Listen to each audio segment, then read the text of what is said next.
and it makes people feel a lot of guilt. And when people feel guilt, and when they go to church based on guilt, or when they pray based on guilt, I don't consider that real belief. I consider that I'm praying because I'm afraid I'll go to hell if I don't, because I did this thing, or I'm going to confession because I'm afraid I'll go to hell if I don't, as opposed to, I love God so much, I want to talk to him about what I've been going through and get help with that. 100% of the proceeds gained from this monetized episode will be donated to sciencesaves.org. Thanks for listening.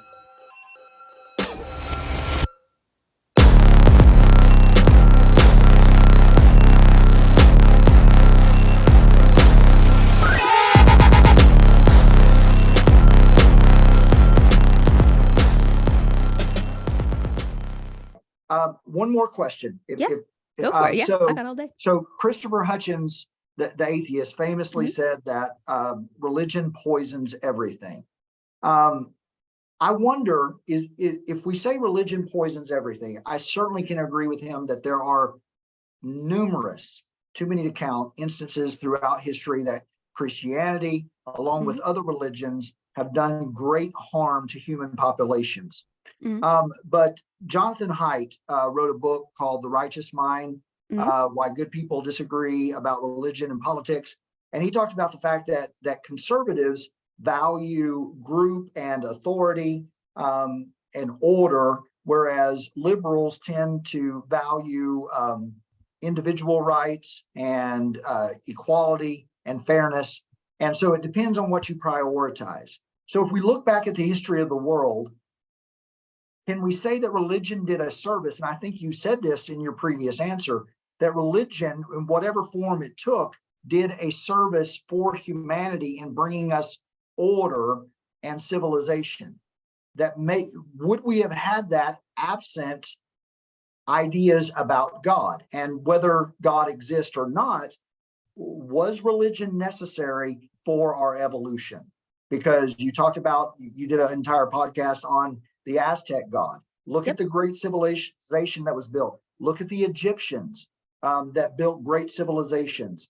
And all of it was based upon a hierarchy that says there is an authority, there are kings and priests that are sanctioned by God, everyone else has to fall in line. And that order that we all crave to a certain extent, whether you're conservative or liberal, I don't know of anyone reasonable that wants anarchy, right? We all want a sense of an ordered civilization. And would that have been possible in a historical context without God? Great question. First, I'm going to use like a modern world example, and then I'm going to explain what I mean. So look at unions, right? Unions have done a lot of really wonderful things. They have kept people from being taken advantage of. They have restricted the number of hours you can be worked until you're, working your fingers literally to the bone. They've restricted the age you can be when you work so that children are no longer being used, as basically slave labor. They've made sure that people get taken care of. They get benefits, they get health, they get time off, they get time with their families, they get holidays, right? Like unions have done really wonderful things. Now, some would argue that a lot of unions have then taken that and gone a little too far. For example, when I went to Chicago Public Schools, at the time, there was a situation where the union's laws on firing teachers were so strict that the district actually had rooms full of teachers who would do nothing but like play on their phones with their heads down on their desk. We're talking like dozens of teachers, because for whatever reason, they had been deemed unfit to be around children and to work with students, but they couldn't be fired because they were part of that union. So now they just got to sit there and collect money and collect a paycheck and not teach because for whatever reason, they can't be fired, right? So I think religion is very similar in that way. Some of the best people I've ever met, I met at church, are devout Christians, have been there for me when I was at my lowest, have said things to me that were some of the kindest things they've ever said. I've seen them do wonderful things for the homeless and the needy without filming it and putting it on TikTok or Instagram or anything like that. But I also know that religion is why I spent so much of my life feeling guilty about so many things that aren't really even talked about in the Bible, but it's because of the particular religion that I followed that I was made to feel bad about who I was and what I did and mistakes that I'd made. And not only that, But I would then go to another church that claimed to be of the same religion, and they would have an entirely different perspective on what it was that made that so bad or not bad. I do know that religion has very much harmed people in terms of purity culture, in terms of a lot of the things that Christianity, or at least, branches of Christianity, focus on. And there is a lot of mental harm involved there. There's mental harm involved in telling young boys that if they masturbate, they're going to hell. There's mental harm in telling people who might be confused about their gender that they better keep it to themselves, or go to this camp who's going to tell them the right gender, or just keep it quiet, and whether or not somebody thinks that that is a mental illness or not, that's not the way to handle that. Even if you're like, well, I think that's a mental illness, great. But I think we can both agree that mental illness, if that is what you think that is, should be treated differently. So religion in the beginning, I think, was a wonderful thing. I think is depending on the religion that we're talking about, right? I think we needed that community. We needed that familial feeling. We needed that protection. I do think that it provided a lot of protection in terms of helping our species survive into the future, right? In forming that group, the same way that a lot of fraternities and sororities are there for kids who don't have parents nearby or don't have any place to go over Christmas break, right? That's like a much more watered down version.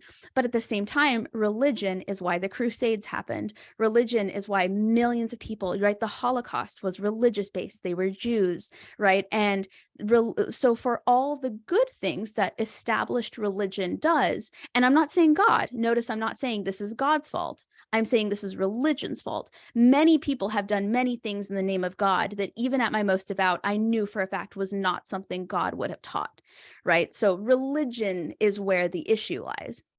And I do think that human beings would have lived just as long, would have been just as successful if instead of saying, we are doing this for the sun god, they said, we are doing this because we all need to work together to survive. We are a family, right?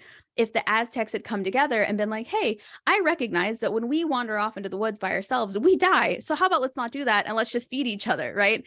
Great. Or, hey, I noticed that the sun comes out and it helps the corn, but sometimes the corn cooks and dies in the ground. Maybe we should put some water on it. That would have been the same whether they had attributed it to the sun god or whether they had attributed it to Quetzalcoatl, right? Or whether, I think I pronounced that wrong, or whether they had said like, hey, big boss man on top of the pyramid told me I got to do this.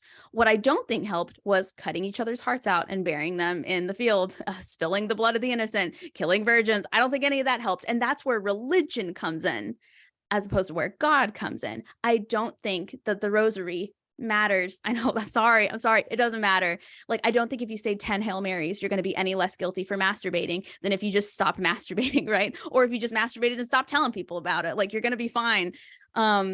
It's where we get to the social and political and morality aspect of religion that becomes a huge problem, right?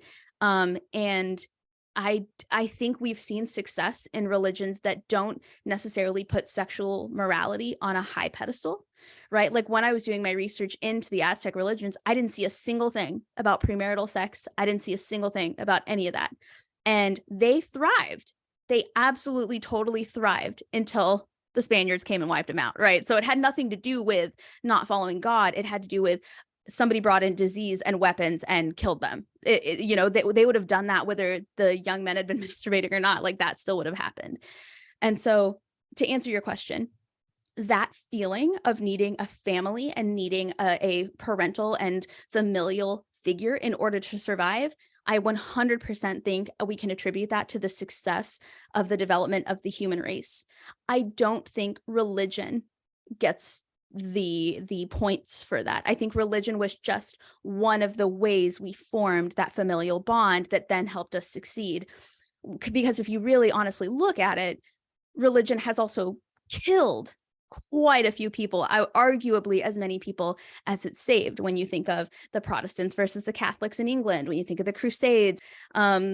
So the feeling is what has kept us going. What we did with that feeling doesn't necessarily matter, if that makes sense. And religion itself, I don't personally think made a difference in survival. That was just the number one way that people were able to congregate and get together and survive and form that pact and provide for one another in that way.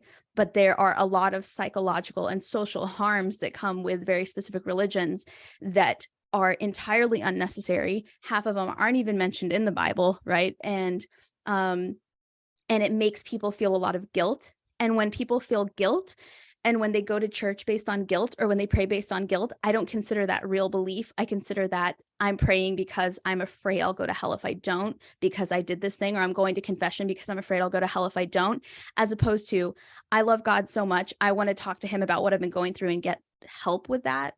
And I think that's the issue with religion. But notice, not the issue with God, it's the issue with religion. And I think that's a very important distinction. Yeah, well said. Thank you. Thank you. Thank you. Anything else before I give it a wrap? I was gonna say, Trevor Noah, when he was on the Daily Show, he always did these between the scene or behind the scenes type talks. This last little bit, you should just post it like that, like in between. I think I will. Yes, or something like that, because I loved your answers, and I think other people want to hear your answers as well. That's a good idea. I'm glad you think so. Absolutely. Yeah. Yeah.